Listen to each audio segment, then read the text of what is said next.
What's going on, everybody? Let's Talk Jets Radio. Hope you guys are all doing well, enjoying your Monday. Some really nice weather today. Quick video here as I get home. Must be a slow news day. I see all the rumors about Justin Jefferson apparently being spotted in Florham Park over the weekend.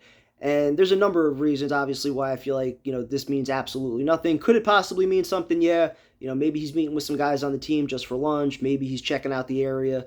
Not a whole lot to do in Florham Park. So, again, you kind of wonder what he's doing here if he was actually here. But from the Vikings perspective, why would you trade the best receiver in all of football, who's only 24 years old? He's on the fifth-year option right now. You can still tag him for another 2 years after this year. So why would the Vikings be in any kind of hurry and any kind of rush to want to trade a player of his caliber? And then you look at it from the Jets' perspective, where financially, are the Jets able to pull something like this off? And I know Douglas talks all the time about, the team always being in position if the right player becomes available, that they feel they could strike, they'd be willing to trade future assets and, potentially give a contract. But after all the spending that they just did, looking at the way Joe Douglas handles a lot of contracts, all the dead money that they had this year, very likely that's going to continue to some degree over the next couple years, the way Aaron Rodgers' contract is structured, with the way they do void years and things like that. And then even more so, taking it another step forward, you got AVT. What's going to happen with him? Is he going to get a contract extension? Can he stay healthy for a full season this year? You got Quinnen Williams, who after this year, he's going to have 2 years left on his contract. If he plays at a defensive player of the year kind of level, that market's almost been reset a little bit with a number of contracts that have been signed since his. So you wonder if he'd be looking for a new deal. And then obviously the biggest X factor, I think, has to be your draft class from 2 years ago, where you don't have the luxury of, doing a fifth-year option with Breece Hall. He was a second-round draft pick. So after this year, he's going to be 1 year away from free agency.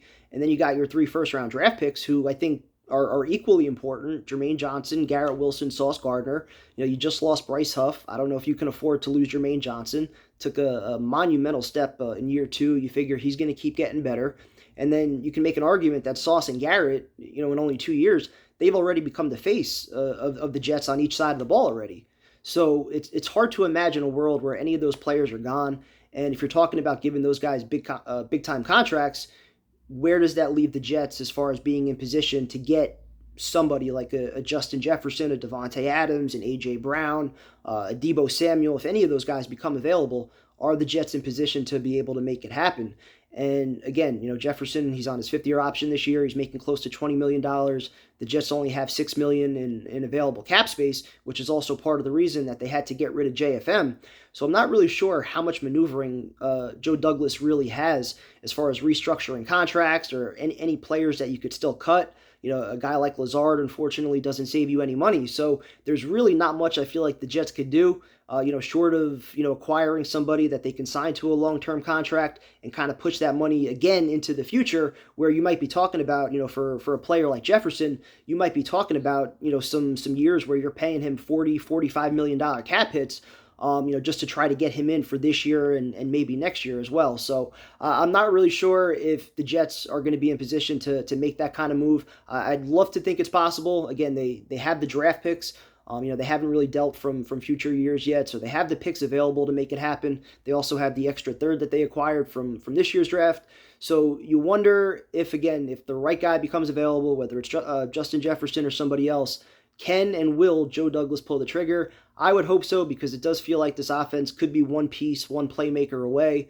Obviously, I'd love to see what Corley brings early on in OTAs, see how healthy Mike Williams is, but certainly you could use another weapon. So if there's any way possible to pull something like this off, and of course the Vikings are actually willing to trade him, which they're not, I'd be all about it. And again, it doesn't even have to be Jefferson. It could be Adams, whoever the receiver is, because it seems like around this time of year, usually there's a whole bunch of rumblings and somebody ends up getting dealt. So whoever the next receiver is to go, I hope that the Jets are in that conversation, but I just don't know if it's financially realistic. So hope you guys enjoyed. Talk to you later.